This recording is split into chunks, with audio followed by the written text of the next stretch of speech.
leading cause of death right now in men from 18 to 45 is fentanyl overdoses. I mean, technically it's drug overdoses because last year we had 110,000 people die from drug overdoses, predominantly men, but the majority of those, 90%, were from fentanyl.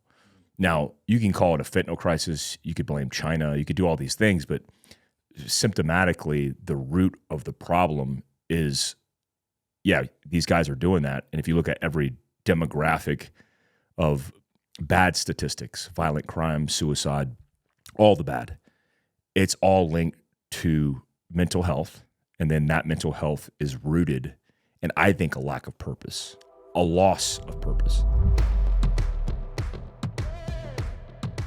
What's up, everyone? Welcome back to another episode of the Mountain Tough Podcast. We are so glad that you are here, and we are so glad that you are listening to these episodes week after week.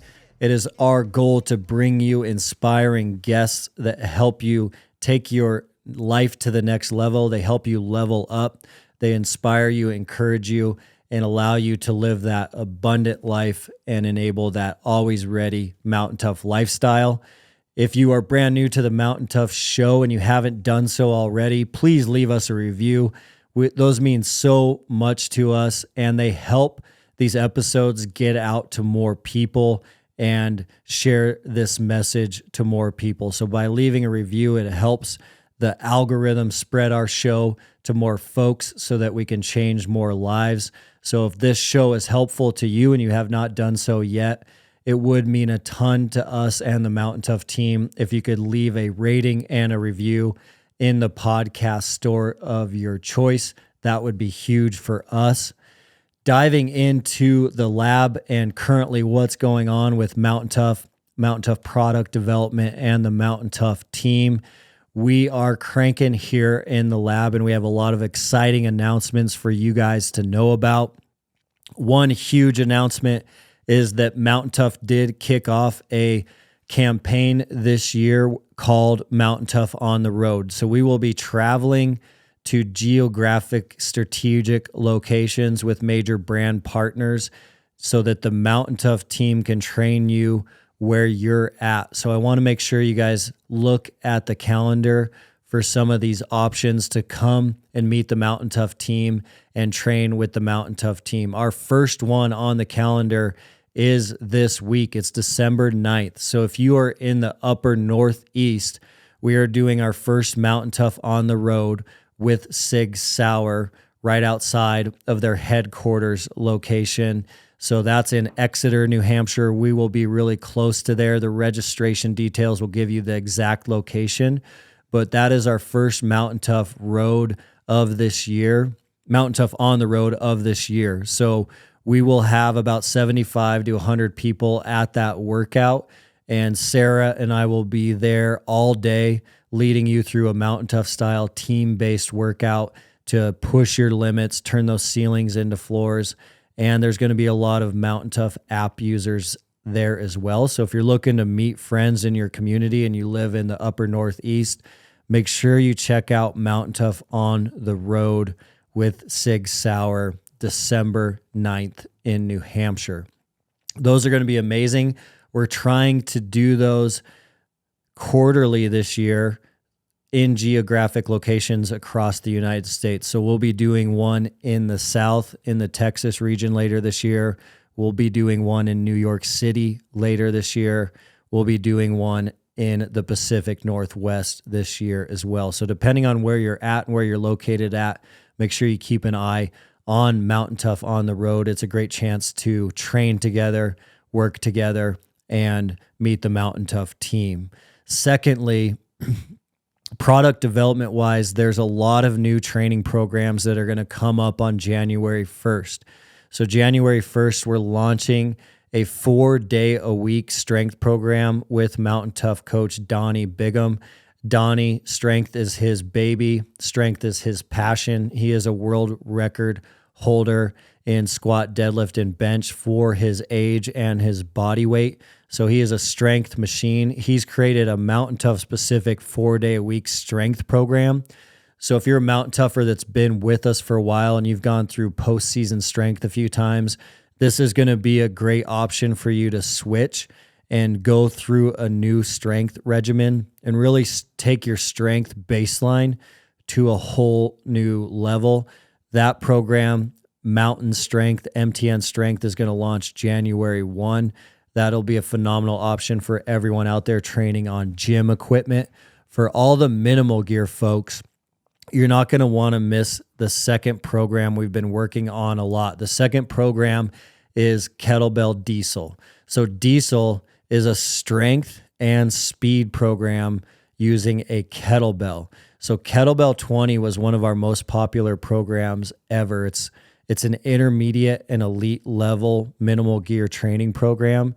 Folks for years have been asking us what to do after Kettlebell 20, and Diesel is the answer to that problem. So Diesel is an insanely phenomenal, badass program that you are not going to want to miss. It also launches January 1st, and it is going to be the option for all you minimal gear folks that are looking for that intermediate and elite training option going into 2024. So 2 big programs. We also are launching a brand new Mountain Tough nutrition program to package everything together. So whether you go with Donnie Strength or Kettlebell Diesel, you'll have the chance to get your nutrition dialed as well. We partnered with Kyle Camp on that and created a phenomenal nutrition program. You're not going to want to miss January 1st either. So it's really a great chance this year to get in the best shape of your life, either physically or mentally or nutritionally. There is an option for you coming in January via the Mountain Tough app. Shifting gears into today's episode. Today's episode is a big one. So today's episode is with our friend Mike Glover. We've known Mike Glover for a few years, owner and founder of Fieldcraft Survival. We've had the chance to sit down and talk with Mike before. He was one of our first guests on the Mountain Tough podcast. The really awesome thing about today is Mike has spent a lot of time chatting with folks about current events. He spent a lot of time on podcasts talking about his new book, Prepared, as well. But this is a unique conversation today where we ask Mike about the current mindset of men in America. And Mike does a phenomenal job explaining what is going on and a possible theory on what is going on with men's current mind state in America.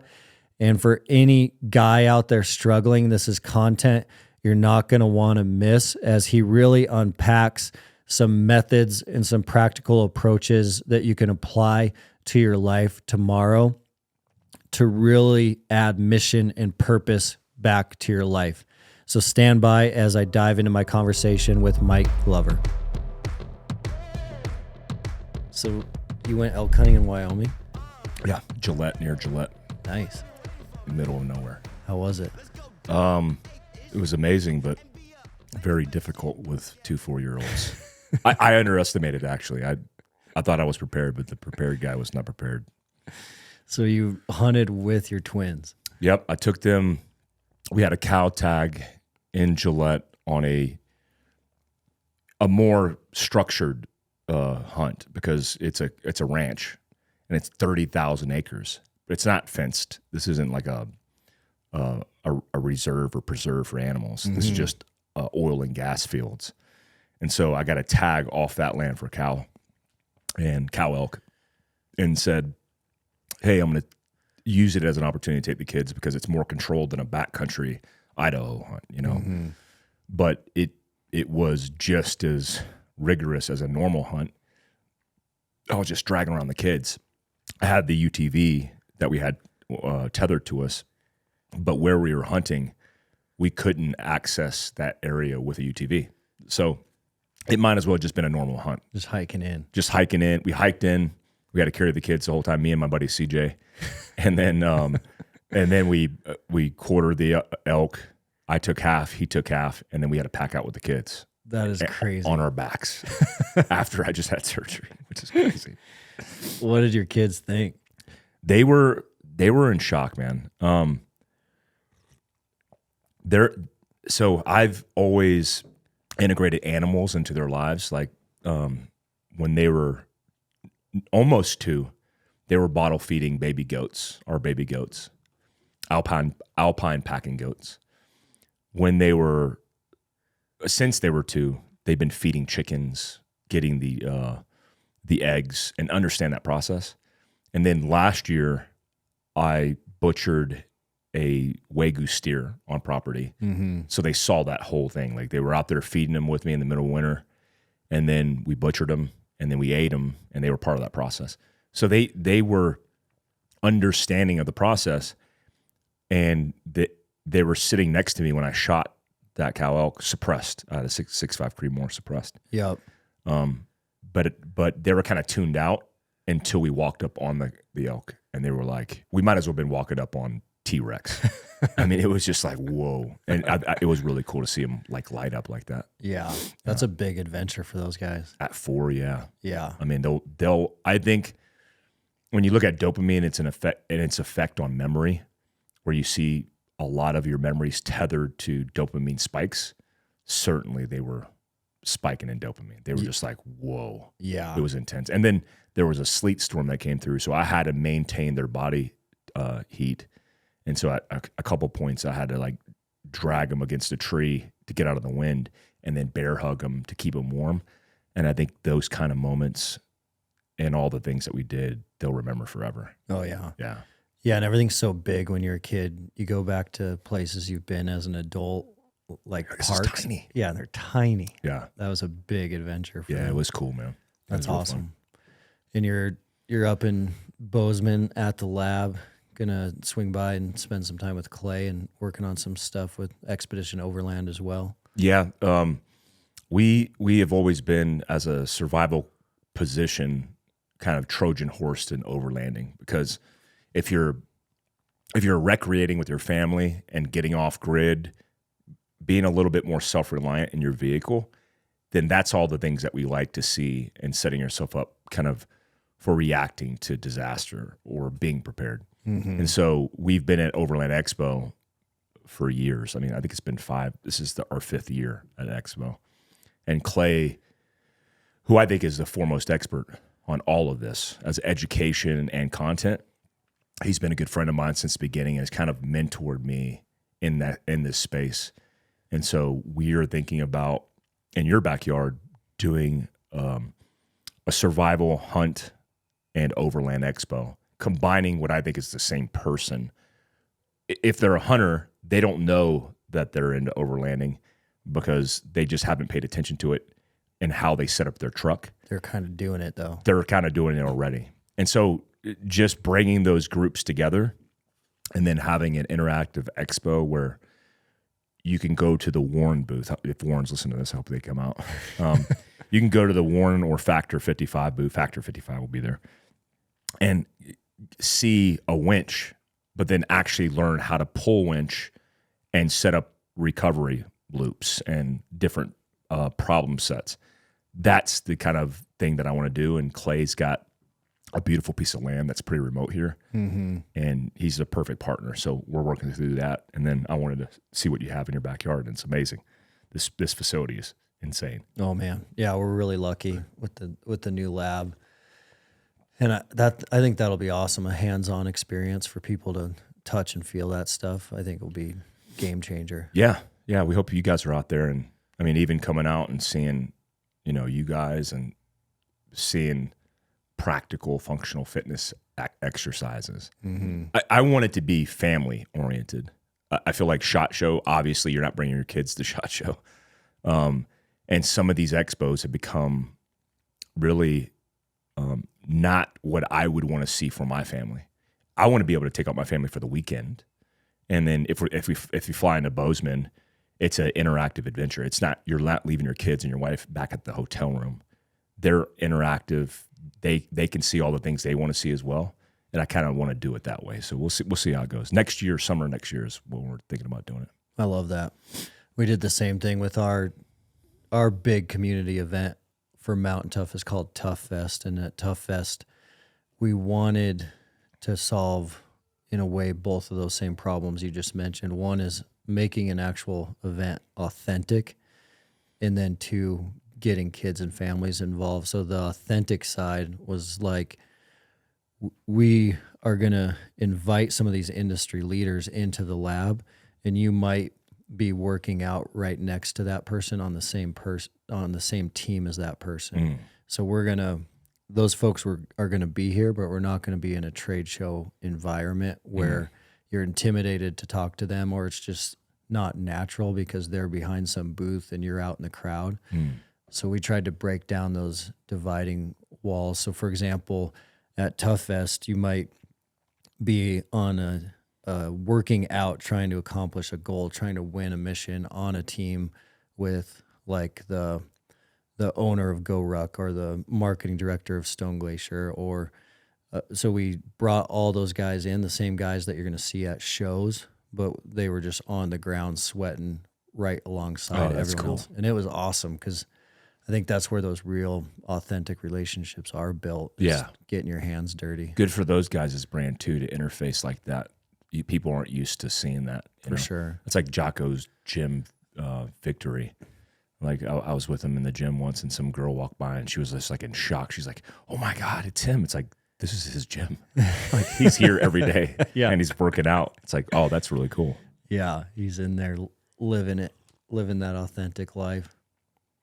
I did want to transition from there into mindset, because related to like our Tough Fest event and the stuff we're talking about now, one thing that was eye-opening to me this summer as we hosted Tough Fest, and it was amazing seeing mountain toughers from across the globe here in Bozeman at the lab working out together, but it was also eye-opening that not everyone in the country has this mindset right now. And it also was eye-opening just how bad men are struggling when it comes to mindset.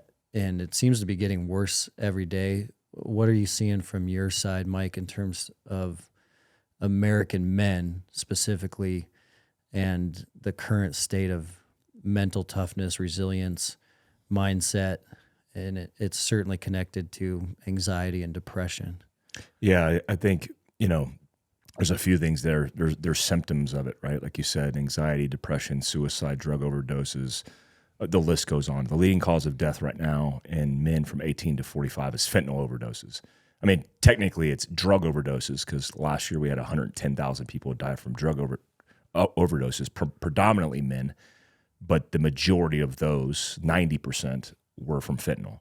Now, you can call it a fentanyl crisis. You could blame China. You could do all these things, but symptomatically, the root of the problem is, these guys are doing that. And if you look at every demographic of bad statistics, violent crime, suicide, all the bad, it's all linked to mental health. And then that mental health is rooted in, I think, a lack of purpose, a loss of purpose. So when you have men who inherently are driven by testosterone and driven to defend and fight all these inherent, I would say, value metrics that could be predominantly directed in a good place, no direction whatsoever, because there's no allocation in our society of where this is going to go. Even in military service now, it's really not predominantly narrowly focused on, because we've pacified our military. So you get a breakdown in people's mindset. And I see it every day nearly with the interactions I have at my company, Fieldcraft. We teach a rewilding experience. And rewilding, from the get-go, I thought was a dopamine reset. I thought it was about like getting people off grid, disconnecting from technology, because technology was crushing us. I don't think technology is the root of the problem. I think purpose is the root of the problem. And when you have the root of the problem being a lack of purpose and people finding their purpose in technology, that makes a compounding bad worse. And so the problem with our country right now is we don't have men stepping up. We don't have men leading. And, the people that are in those positions of influencership are doing their best.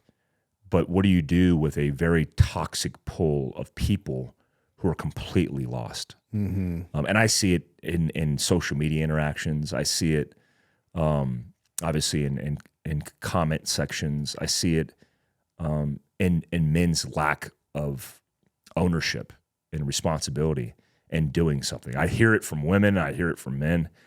When we started doing rewilding, we started to see people come together and establish a sense of what that loss of purpose was by linking together and building a tribe for a 72-hour period of time. And you could see them light up because they're like, this is what I was looking for. The problem with a rewilding experience as a 72-hour experience is it's temporary. Yeah. And what we try to do is teach these individual men to go out into the world and build their own tribes. Because if you have a tribe and you have if you have a family unit, let's just call it a family unit. Let's say you didn't grow up in a family and you don't know what that even is, you have the opportunity to build that. And when you build that, that gives you a sense of purpose. Mission. It gives you a mission. You're now mission focused. So all the ancillary things that would typically bog you down, you don't have time for. You're not going to sit there and stir the pot on social media worrying about virtue signaling and one up the next guy because you don't have time for that. Like somebody asked me this was like a year ago, but they're like, hey, how come you don't get involved in this social media drama? How come you don't defend yourself or say something when you're defending somebody else? I said, I got diapers to change. No time. Like if I reallocated my time on social to not changing my kids' diapers, that would be bad for my family. The time that I'm allocating is purpose driven because I have a mission, and that's raising my family, growing my tribe, and being healthy. And I think it's not hard to find those type of things going on in society, which I don't know how it works itself out besides us campaigning, vocalizing, and continuing to fight to provide resources for men to get healthy. How much do you think of the slow fade that's gotten us to where we are today has come from like what Michael Easter has written about in the comfort crisis? Is that a primary pillar of what is causing this lack of purpose? Is because life has gotten very easy, life has gotten very comfortable, and if a man is wired for battle and wired for a mission with life being relatively easy, we've lost that. Is that a cause or the number one cause? What are some of the other causes that's creating this dynamic?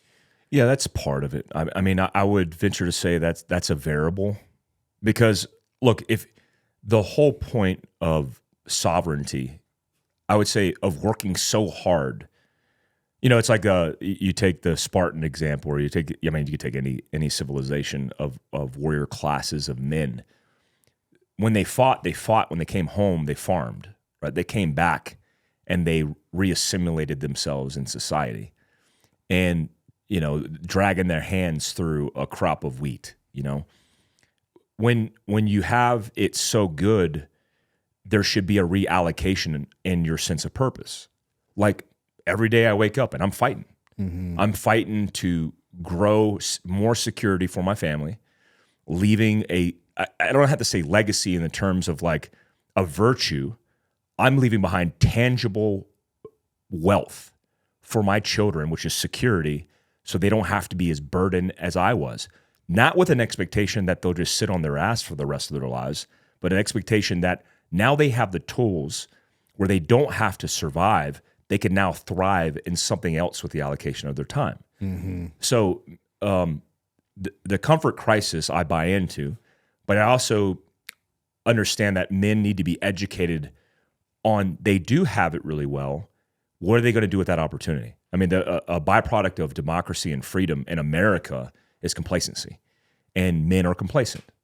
So what's the fix? Well, you realize that, and then you intentionally seek out these type of virtues and these type of struggles by exposing yourself to weaknesses so you become stronger, so you can become better. I mean, I don't think as an American, even when I was poor, I had a roof over my head. I had all the essentials and all the necessities. A lot of men in America grow up that same way. They just need to reallocate and to redirect their time. And I think, even now, I'm very comfortable. But when I was 17 years old in the Army, even going through Ranger School and SF selection, all these things, even in combat, I was fairly comfortable. And that's a matter of perception or perspective. I think, if men realize that's the magic in the secret sauce, they'll go, oh, so if I want to become stronger mentally, I just need to purposely and intentionally expose myself to challenges and try new stuff. I need to push my body daily to be able to test my will and my strength mentally. And that's going to form and develop resilience. Oh man, what do you think? Why do you think backcountry hunters are addicted to the hunt? Yeah, it's because that's where they assess themselves. That's where they feel the purpose. That's where they feel like men. And I think it's, I keep saying men. It's a people problem as a country. But I think every country deals with this. When I was in the Arab world, working overseas, in every single country I worked in, Yemen, Libya, especially Libya, Iraq, Afghanistan, they all have the same problem.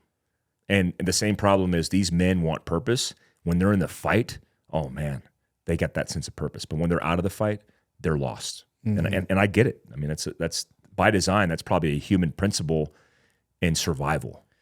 It's a human nature thing, I think, for sure, to slowly drift to laziness. That's a good word, yeah. I think the drift we have to be conscious of, because it's going to happen to all of us unless we're fighting against that drift. So I think that what we run into a lot at Mountain Tough is most men and women that have found us have realized that they do need to make some changes. They do need to push themselves harder physically and mentally. I think it's the folks out there that quite haven't realized that yet are the most challenging. So like a guy who's stuck in a complacency loop, he probably doesn't quite realize the long-term impacts of that yet. Yeah. I think that's key. What you just said is like, it's like the guy who says, well, why would I have to be prepared? Because that takes a lot of work. If it's only a 0.01% chance of happening, then it just makes sense to me that I wouldn't prepare. And if it happens, it happens. And I'm just rolling the dice. Or like, why should I work out? Like, I'm not training to be a Ranger or a Green Beret. I don't have to carry my family on my back in harm's way. It's like, unless it happens. And then I take a step back and go, yeah, you're right. I mean, you're right. You could just be a turd and not do anything in your life and just run your entire life like that, raise your children to be that way, and not be the exception. Completely justified for you, but not for me. So what I tell people often is like, I don't care if you're prepared. I'm putting out the information. I'm not here to debate you. I'm here to put it out. And if you want to pick up what I'm laying down, then certainly take the information and run with it. If not, guess what? It's survival of the fittest. I'm training a tribe of prepared human beings, and I know who's going to be prepared and who's not, and I'm not willing to debate you on that front.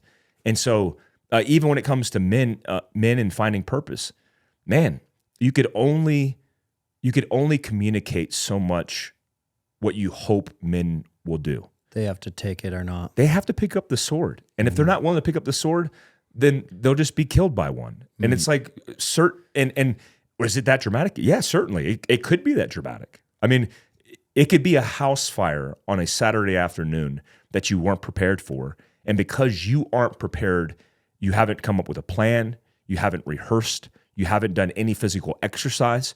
Guess what? When it comes to time for you to save your own family, you better hope that pizza guy is going to come by on his route and run through every window and rescue all four of your children. If not, it's up to you. And if you don't want to be prepared for that, to each their own. But I just hope people listen, and I hope this is like the fentanyl that gets into people's lives. This is the addictive property that, man, I'm just going to crush it. I'm going to be like that, and I'm not going to be a liability. I'm going to be an asset. Yeah, and it does work once it does become a lifestyle. It does create that same addiction, because I think we're all looking for some sort of trophy and mission and purpose, and this kind of always ready lifestyle can scratch that itch, very similar to like alcohol can scratch or numb that itch. And I think we see it all the time in the lab, where, and with all of our online customers as well, is they're signing up for Mountain Tough for a backcountry hunt. And we absolutely love seeing that happen, because some sort of urgency point created them to sign up for Mountain Tough. It's usually something like they are going to come to Montana for the first time and elk hunt with a buddy. They live in the Midwest, and they've been intimidated by the backcountry their whole entire lives. And so they're coming in September to elk hunt with a buddy. They know they have to get in better shape, so they sign up for Mountain Tough. That is a huge win for them and for us. We call it a positive bait and switch, because the urgency of an event, an elk hunt, made them sign up for Mountain Tough. They think they're getting in shape for one hunt in 1 month in September. But what we know is their whole entire life is about to change. Not only are they training for this hunt, but they are going to start feeling better. They're going to start sleeping better. They're going to start being more productive.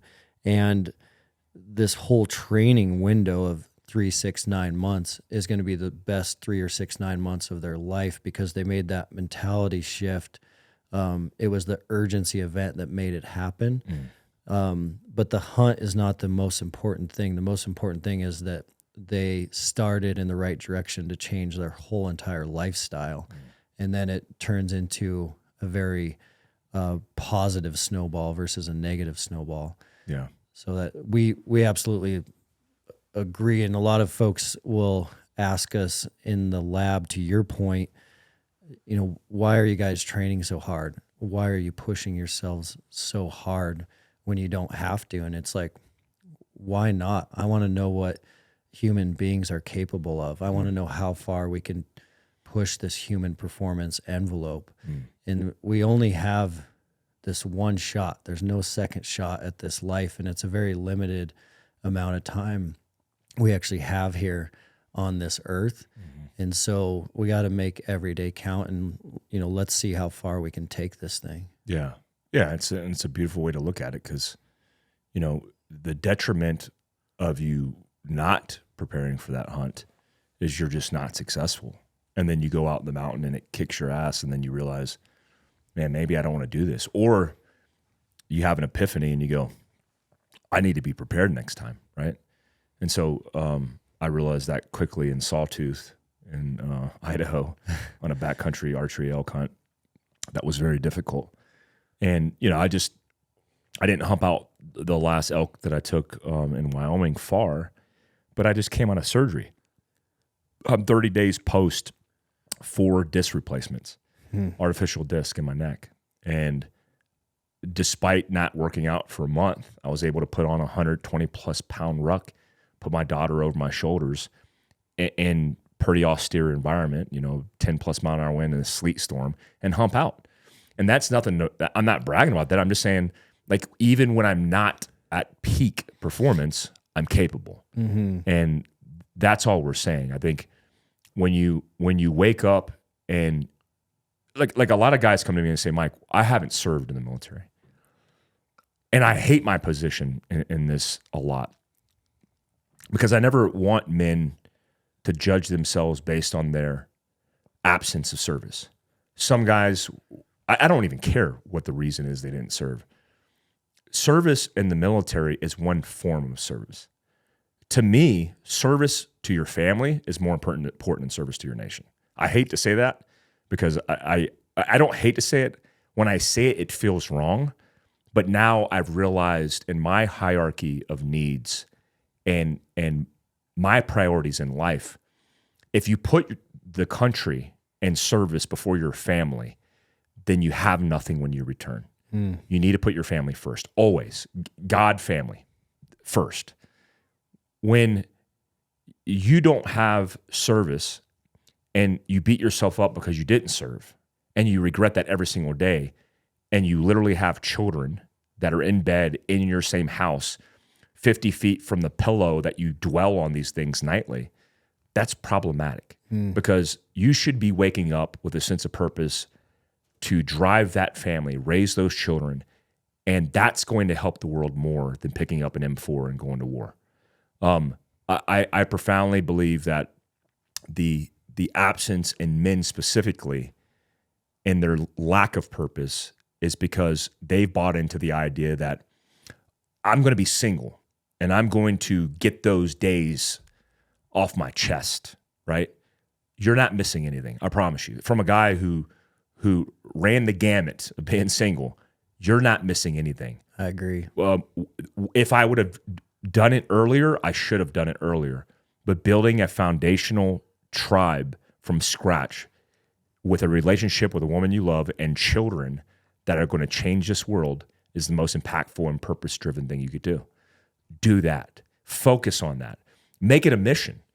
Like court the woman that you are involved with or that you desire and go out of your way to do that. And then raise those children to be good human beings. And it's life-changing because now your mission is focused on them. I wake up and I go, I got two components of my life, major components, my professional life and my personal life. And I don't split the difference. I prioritize my personal life, and taking my children on a hunt is a huge opportunity for me to live, to feel purpose, and to raise good human beings. I think that's what a lot of guys got to wrap their head around. Like they think, oh, I need to be a Green Beret, so I need to focus on training and not have relationships, not be emotional. You're missing the point. All of those things are going to make you a better operator, and we need to get back to those roots foundationally. I think that's what we're missing. And a lot of guys that I talk to don't have that purpose because they're lonely. They don't have a tribe. They don't have friends. They're finding through a virtual application on their phone all their connections that aren't real connections when they need to go out and find real connections. Yeah. And I think that's important, Well, and isolation kills so many men. I mean, Mount Tough is a faith-based organization, and so there is very profound verses in the Bible that talk about the enemy prowling around us like a lion, which is a very scary and intimidating fact when you think about getting outside and being isolated all by yourself. And isolation is how the enemy is going to take us down, and he's doing it over and over and over again in men's lives all over the country because they've lost a lot of these ways where they're pushing each other, training each other, holding each other accountable, talking to each other. It's really gotten easy for men to become extremely isolated because they can shut down, they can deflate, they can be home with their family, but they can immerse themselves in social media to kind of numb their brain so they're there, but they're not emotionally present.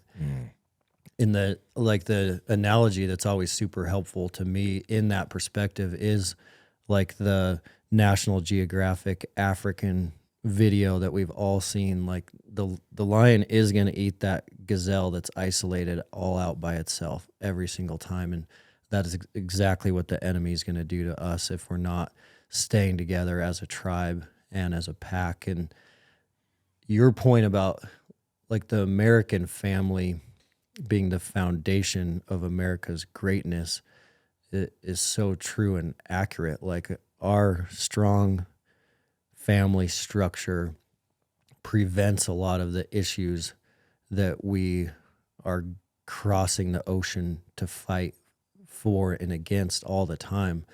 I know like most of the African continent is dealing with a gamut of very serious issues because they don't have the family structure. They don't have the father in the home.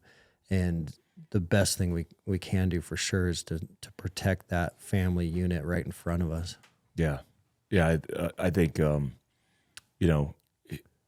for some reason we've created a stigma against a family man being a family man, or a man being a man and a woman being a woman. Even I mean, it's a very bizarre time to live in.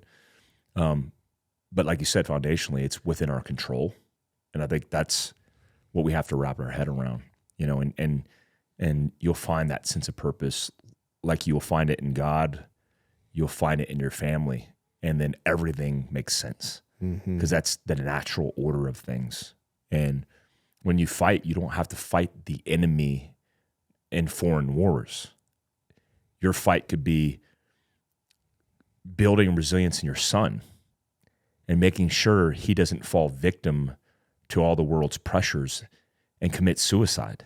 I mean, suicide amongst teens and depression and anxiety, or the ideation of suicide, is so high in our country right now. And like you said, it's because most of these children with no guidance, no leadership in the family home, are finding their virtual reality better than their actual reality. And they get lost in that. I mean, these kids on Reddit and Instagram and TikTok, they are lost. And all those people that they're interacting with are in the same boat. Now, you could use it like, obviously we have app-based content. That's the benefit of it. That's where we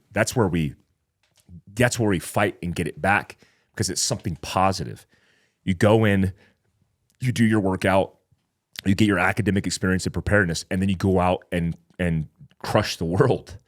That's the good version of it. I would just lastly say, partition your time. Be very intentional and deliberate about the things that you're doing, and it simply means just pay attention. And then that more intentional life will set you free, and you won't be hung up on all the things that we're talking about. Yeah. It's really interesting how you mentioned to do some of the stuff you do have to fight against culture, and how some of it is very countercultural right now, going back to some of our roots and going back to some of the earlier principles of like the American foundation, but like a woman staying at home with the kids, a wife staying at home with the kids now is a little bit more counterculture than it ever has been before, which is really, really interesting. But what I do know just through my own personal experience is that we did that with our family. So our family, we have 2 girls, 2 daughters, 11 and 8 now. And my wife had a nursing degree and had a like full nursing career on her horizon. And we went through some seasons of talking about that and what that was going to look like with the girls. And ultimately, she made the decision to stay home to set that foundation for them. And I remember it being, a topic that we really had to look into, like, what is this going to do financially? What is it not going to do financially? And in hindsight now, looking at it, it was hands down the best thing that we ever did. And it certainly feels like it is by design, and it's the design of how things can work well. I know it's not always an option for every family, but I think trying to make it a solution and looking for a way to make it a solution, I would highly recommend. So my wife's been able to raise our daughters day after day, and that intentional time she gets with them every day. And we even took that one step further and went to a homeschool model. So she's now in her 4th year of homeschooling the girls. And a lot of this stuff now is countercultural to what a lot of Americans are talking about. And it was the best thing that we did, hands down, even though it was the more difficult, tougher decision to make.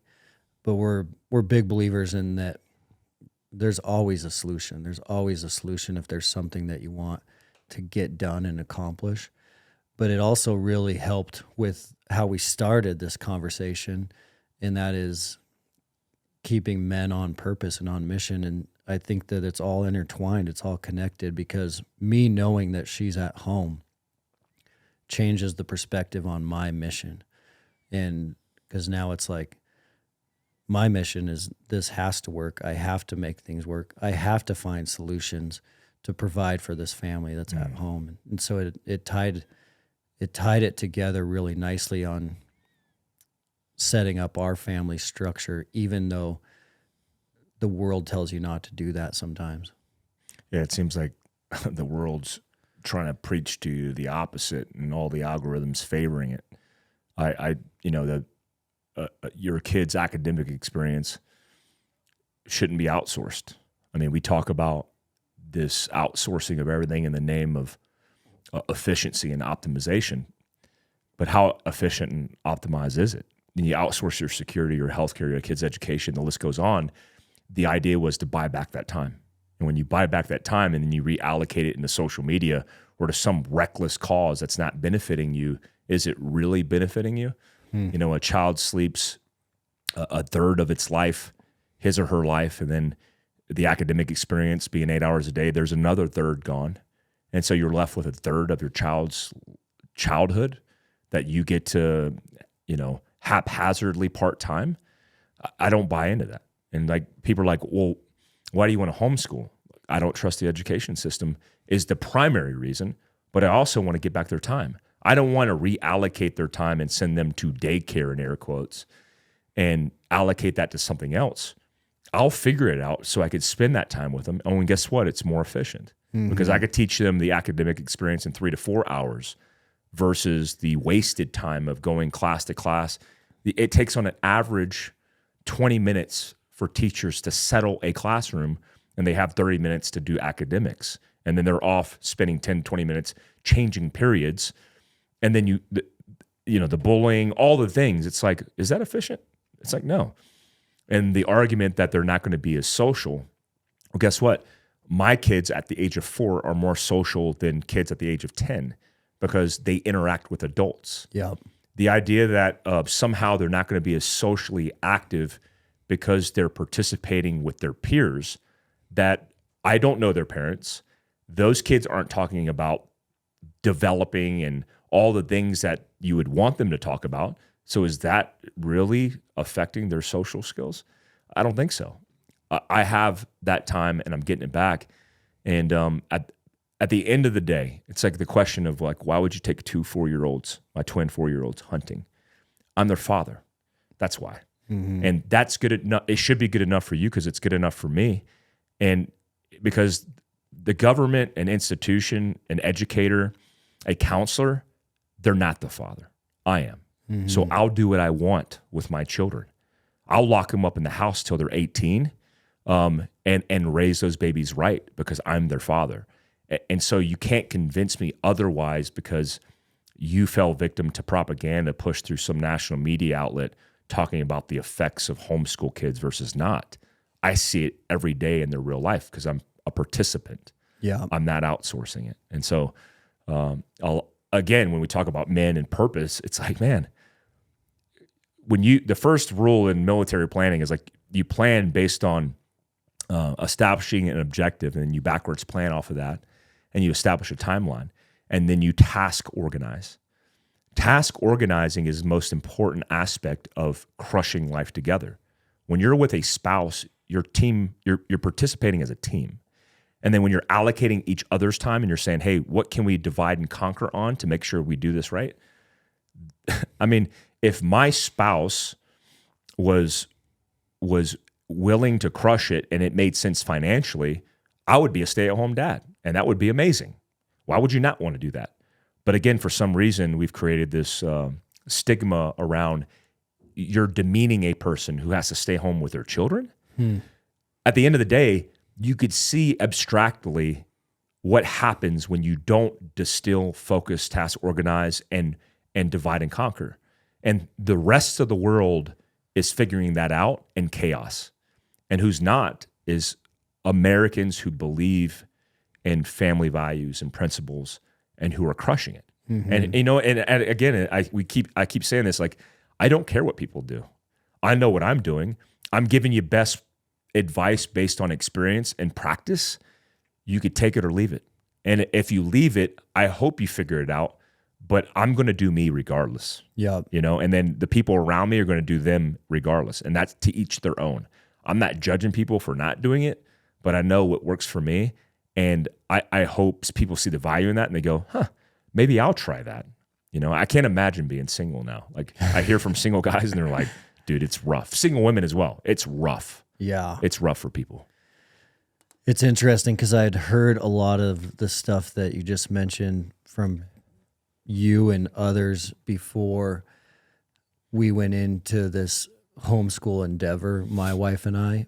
And I think it's helpful for the listeners to understand that I'd heard similar things around education efficiency as a homeschool family. And even before going into it, you still don't quite believe it. So you'll hear things such as, like, you can get your schooling done in about 2, 3, 4 hours a day versus an 8-hour public school day. So I'd heard that and not really understanding if that was going to be accurate or not. And then you also hear the statistics all the time around homeschool kids being a grade or 2 above average in skill levels versus their peers in public or private school. And so those statistics were helpful in making that decision for us, but it was also something you're like, man, is this a bunch of BS? And it is so accurate. It is insane. Like our girls for the last couple of years essentially are doing school from 9 to noon. So homeschool, very Christian-based curriculum. They're knocking it out in about 3 hours each morning. And then they're getting outside, running around in the yard for several hours, or they're coming in here and working out with me for several hours before they go train several more hours at gymnastics. And you think about that efficiency that we gained there versus like getting on a bus at 7 a.m. and getting home to see us again at 5 p.m. and getting the exact same amount of education, actually less than they're getting right now. Mm-hmm. I'd heard all those stories before we did it ourselves. Like, you just don't quite believe it until you get in there and do it and kick those tires. And it is also jaw-dropping to me, to your point of the social skills that our daughters have versus their peers, because the big fear that's going to be in most families' minds right now listening to this episode is some of that old school thinking of homeschool kids are going to be socially awkward. And we got to just bust that myth, because I think probably what was going on is back in the day, the parents were probably socially awkward, where now it's like getting your kids out and around, talking to adults, doing things, traveling, going on trips, going on hunts, the flexibility of meeting new people, meeting inspiring, encouraging people. Like, your kids are with us right now in the lab. And so they're meeting people, talking to people, engaging with people, getting a lot of awesome trips and experiences. The social skills are way ahead of their peers, because the alternative is a lot of the time would be spent on social media somewhere else, or even at school on social media. So a lot of the homeschool blocks that are stopping families from making this decision are these myths that are just implanted in our heads. Yeah, I learned all the things you're talking about, I learned in basic training. Because when I was 17 years old, I realized the institution was catering for the lowest common denominator. They weren't catering for me. I mean, I wasn't the brightest when I went to basic training, but I had a higher aptitude, and I was there because I wanted to be there. And then I quickly realized, like, that wasn't the norm. And everybody else was there because the judge told them to be there. They had to be there. They wanted to get out of trouble. They didn't have the aptitude. And the entire institution was catering for that lowest common denominator. So I quickly rose to the ranks because I'm just like a little bit above average. When you go to a school and an institution, you outsource your children to that education system. The first question I ask people is like, do you know your kids' educators? Do you know who the teachers are? Do you know their background? Do you know their family situation? Do you know their motivations and their incentives for educating your children? Do you know the principal? Do you know any of the families of the children that are sitting next to your kids in class? Most often it's no. Because for the sake of efficiency, essentially the education system has become a daycare for dropping off your kids so you can go crush life. Well, how much are you crushing life when you're outsourcing your children? They don't grow up knowing you. You get to spend one day a weekend where you actually are interacting, and that's your life. There's other ways to navigate this. And and people think the idea of homeschooling your children is a privileged idea. It's not. It's actually difficult. And there's sacrifices. Yeah. So it's not privileged. We don't, millionaires and billionaires who are successful entrepreneurs don't get the opportunity to do things like that because the way they're corporately or executively running their companies. We're small business owners. We have to make sacrifices to make that happen. Like my kids are here. They had dinner at Clay Cross and Rochelle's last night, and they get to see all those interactions. That's super important. And it's something that it's like you've outsourced it all. There's an opportunity to start insourcing. It's like hunting. It's like working out. When you start insourcing things because you're taking it back, you're building more self-reliance and all the outsourcing of your reliance that you bought into. It's cutting the umbilical cord. And I hope people see the benefit in that, the value in that. If they just start taking back their lives, taking more ownership and responsibility, they'll be happier for it. And they'll have more control. Because if you're doing all this outsourcing, then you have no control. And it's like we always talk about, you are your own first response.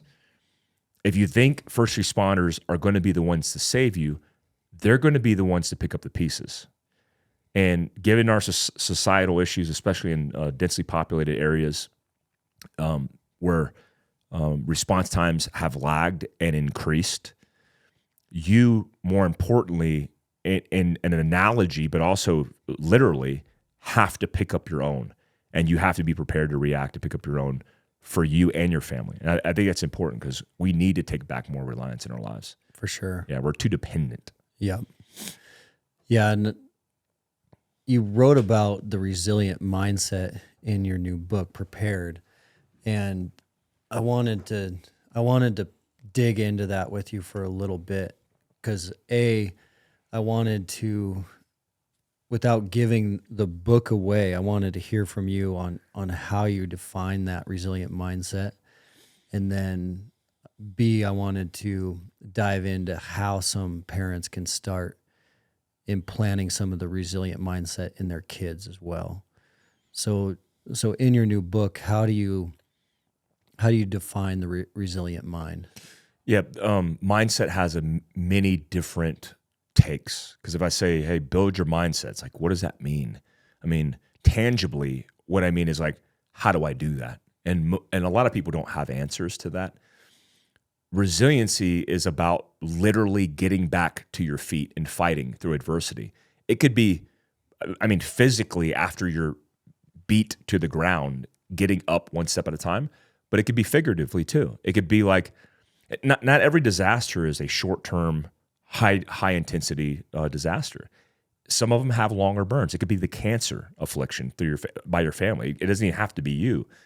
Those things are activations where you have to get up every single day, one step at a time, one breath at a time to be resilient. And that's what I mean, because that form of mindset is the form that activates itself in adaptability. Because if you're resilient and you're constantly looking to fight to your feet, and anytime you're beat down, you can't pay the bill, you made the wrong business decision, you took the left turn instead of the right turn, you get lost. All of these things in your life, if you have activations because you've been there before in some sense, that lends itself to the execution of adaptability, which is the number one characteristic in survival. It's not the guy who had an operator background who's surviving. It's the person who has the flexibility, who understands what it's like to be beat down, who constantly gets up as a SOP. They're not thinking about it. There is no cognition. It is on autopilot. It's autonomic, and then continues to adapt no matter what. And I've been there. Like entrepreneurs have asked me like questions, or people interested in businesses, like, what's the number one characteristic that makes you successful in business? The number one is I know how to manage stress and adapt on the fly more than anybody. Somebody comes to me with a problem where it's a problem that could destroy a business. Yeah. I'll take a breath. I'll say, hey, we're good. And then I'll manage the problem and adapt and flex fluidly. That's important for people to build not only in themselves, but their children. I mean, it's super important to build in their children, because that's a skill set that you could actually learn. So how do we make this auto? How does this become an auto response if it's not? So is the auto, are we rewiring our brain to make this an auto process? And is that by a solution focused mindset? Yeah, it's exactly that. It's developing an immediate action drill. When you're in the infantry and you're on patrol, Field Manual 7-8 will tell you there are specific things you could do in a battle drill to adapt, and that's called conventional tactics, right? Conventional tactics. So let's say you're an infantryman and you're walking and you're reacting to contact. You make contact. The SOP would be direction and distance of the enemy and the composition of the force. So if I'm taking contact from the 3 o'clock, I would say 3 o'clock, the distance, 100 meters, and then the composition of the force. At the same time, while as an individual movement technique, I am moving to cover and concealment to protect myself while I'm shooting on the fly. It's a lot of things to process at once, but it becomes automatic because we drill it, right? Mm-hmm. Now, let's say you do that, 3 o'clock, 100 meters, 2 enemy combatants in a bunker, and you move and you shoot and you get behind cover. What next? Well, now you have to make rapid decision-making under stress. And so the reason I use that as an example or an analogy is that's the conventional side of thinking. You can create a battle drill for responding to these type of things. But then when you hit the ground, it's like, what's next? You have to be responsive, and then you have to be cognitive and intentional about what the actions are going to be next. And that's non-conventional. We would call that unconventional or irregular. That's the difference between a light infantryman and potentially a Green Beret, right? We have to think outside the box. So what I would say is, like, no matter what you're faced with, or instilling it in your children even better, allow them to critically think. Because the missing component in most children is they have automatic responses based on learned behavior, but we aren't giving people the opportunity to critically think. So when I was put in situations where my squad leader, as a young infantryman, was like, figure it out. And I'm like, oh, I had to creatively think. Yeah. And then critically come up with a solution. And that was a game changer for me. So I was the guy in Ranger School as a 18, 19-year-old Ranger School student who understood how to creatively think rapidly, and then could come up with a plan. I could formulate a plan really fast.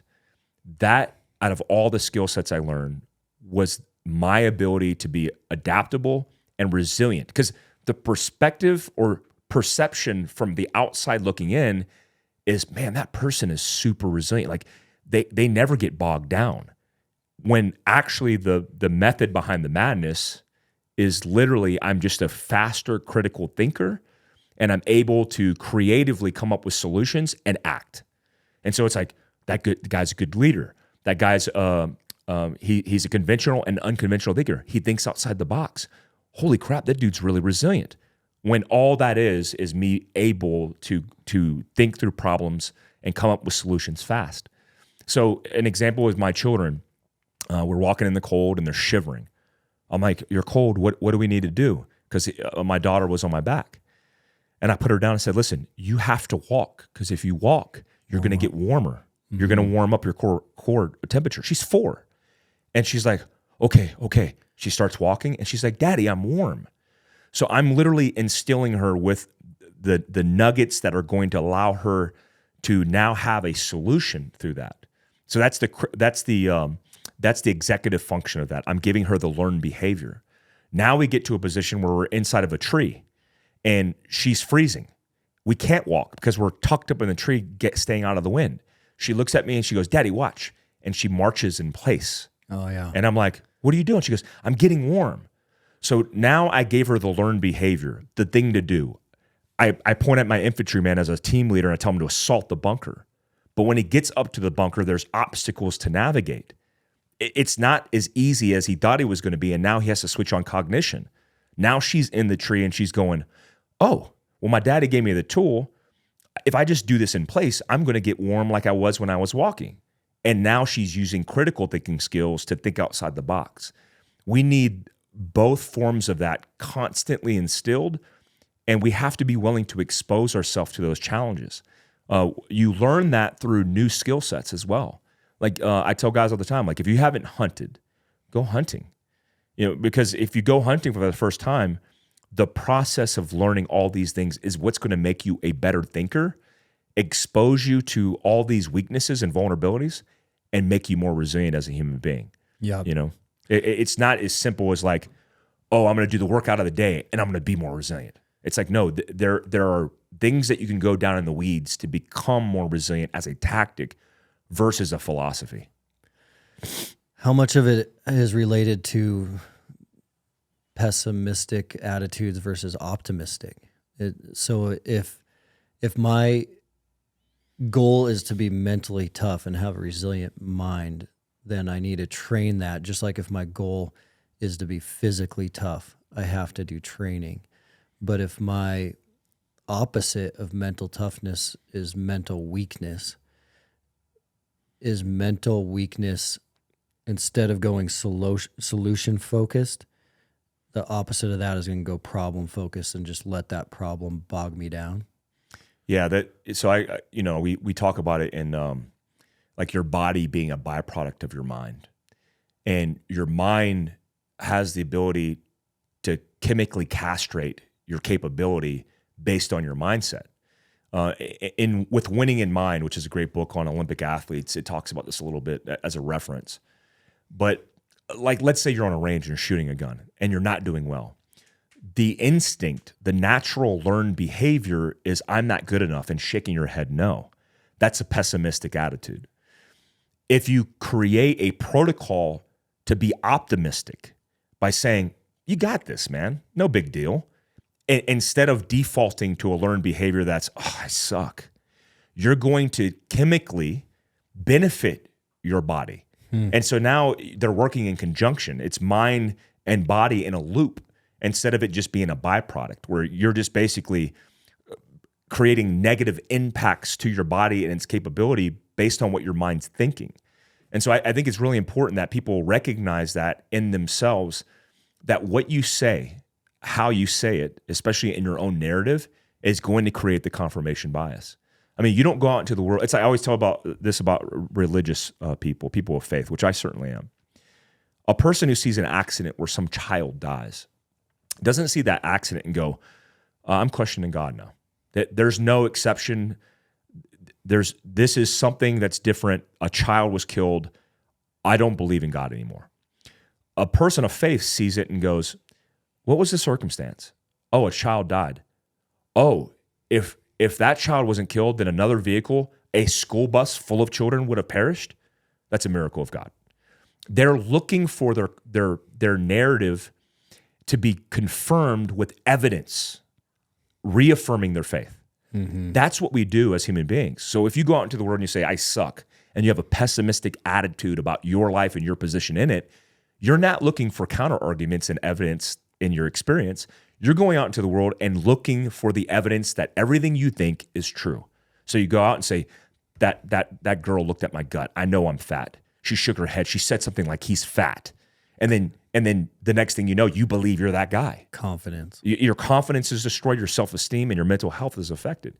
But if you go out and say, I'm the best, I'm going to crush life, I'm going to do these things, it's as easy as literally saying it, but also believing it.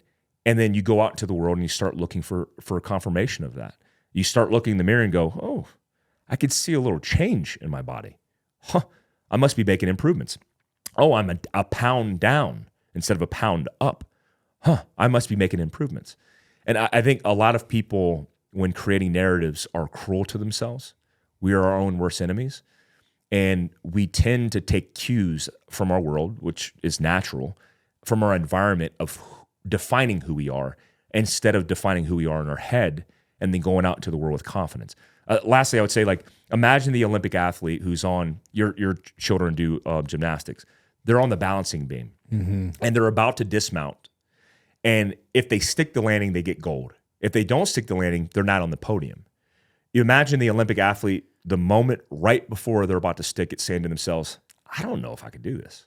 No. Yeah. What they say is, well, one, they're likely in a flow where they're not weighing these things. They're focused on the what's at hand. But imagine if they said, I'm the best and I'll stick it like I stuck it every time. Boom. And they come up and they land and they stick it. That's how winners think. And look, by the way, as a human being, we're not immune to this. We're not perfect. We're not perfect. I constantly have to work at this. And that's great because that means I'm intentional, I'm conscious to the world around me, and I'm constantly looking to improve. And that's part of the protocol. I think that's important for people to know because it's like, if I wanted to be a world record holder at a back squat, I'm going to have to do some serious work for a long time to get to that level. But if I want to be a world record holder at mindset and mental toughness, it's the same principle. It's not gonna happen overnight. And you got to put in that daily work and all those reps, just like you would do in your firearms training, just like you would do in your physical training. If there's no reps at all, that's a red flag. You got to shift your mindset that this is something I'm going to work on and develop, and then you got to put in those reps over and over again, because I think the chemical point that you mentioned is so accurate that if you allow yourself to go negative in your thinking, so if you miss that touchdown catch in the end zone and you go negative, your body is going to release cortisol into your system. And cortisol is going to bring your mood down to a whole new level. It is your stress response hormone. You need the opposite to happen. You need the dopamine. But cortisol is a toxin. And so if you're in this stressed state of negativity for the long haul, you could have toxin at a low dose in your system for 10, 20, 30 years.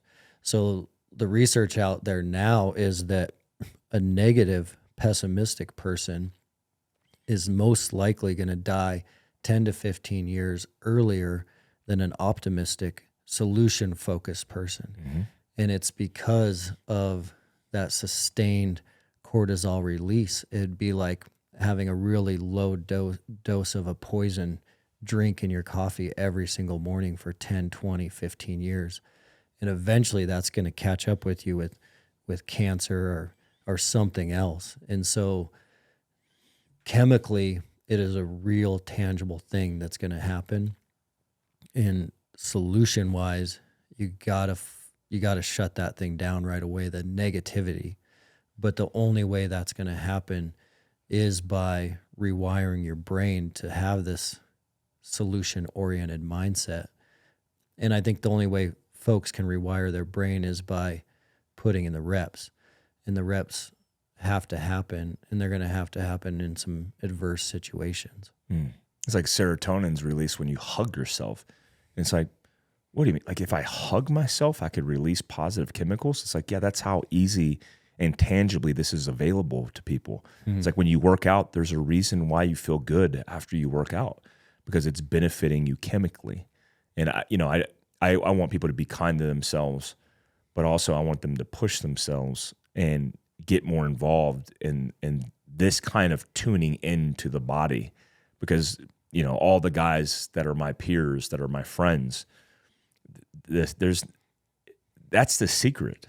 I mean, that's the secret recipe. It's like, just be kind to yourself, be more optimistic about your situation, and have a positive mindset. I mean, I remember the first time a cold drop of water went down the crack of my butt at Fort Benning, Georgia, and then saying to the guys around me, just naturally, because I was just a natural optimist, going, man, it's super hot out here, man. It's like, I wish I had board shorts and a t-shirt. Are you guys hot? And we were freezing. And they all started looking at me, laughing, and they're like, yeah, it is hot. Like, man, I'd love a pina colada right now, man. It would be nice to get a refreshing drink. It's like, whoo. And we started tricking ourselves, but that was always my mindset. Like, in Ranger School, I'd walk and I'd look at my buddy and I'd say, Cocoa Pebbles. And he'd look back at me and go, yeah, Cocoa Pebbles. And we were just starving because we weren't eating. And just saying that a little bit out loud and breaking the monotony, but giving us hope for the future, was a more optimistic mindset. When other people were circling the drain in their brains, they were like, I don't know if I can do this. I'm not going to make it. It's like, man, it's a real easy choice. There's a path, and we know those pessimistic people in life, and they're not happy. They're miserable all the time. They're in people's comments and DMs, and they're constantly gossiping and talking about these things. Be a good friend.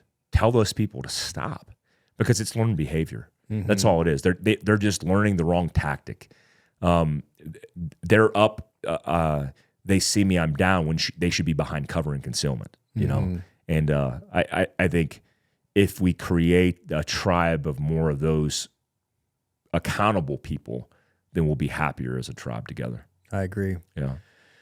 I do want to be respectful of your time, but one final question to wrap things up and close us out for today.